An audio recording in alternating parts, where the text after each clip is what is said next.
there and talk it over with the towel. We're going no place. Now I'm asking you a question, and if you don't button up your lip and give me some straight answers, I'm gonna beat it out of you. What you suggest is impossible. What's that? You suggest that I button up my lip and give you some straight answers. It can't be done. Well, let me handle this, Wilson. Then handle it, but find out where the doctor is.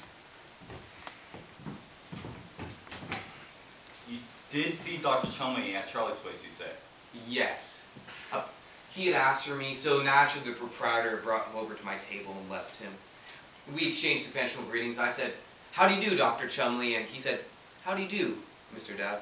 I believe we said that at least once. Go on. I am trying to be factual.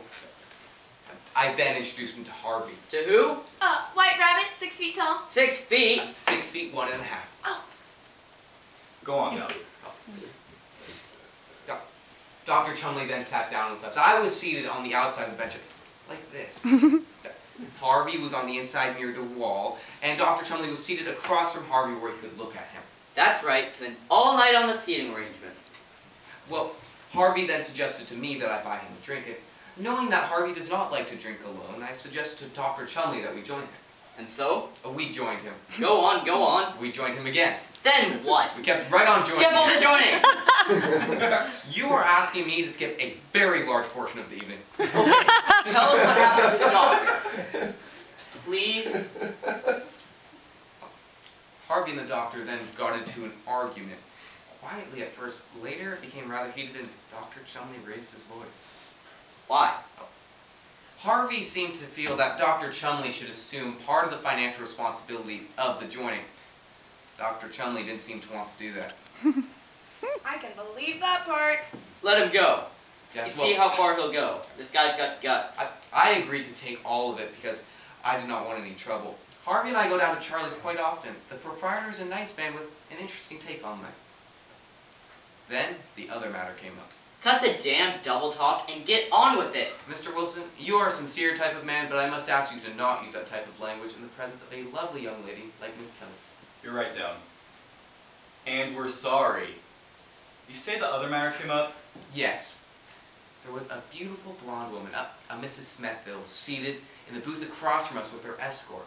Dr. Chumley went over to introduce himself, explaining that they had once met in Chicago.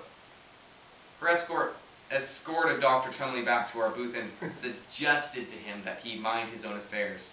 Does he have any? Yeah, I mean what? Does he have any affairs?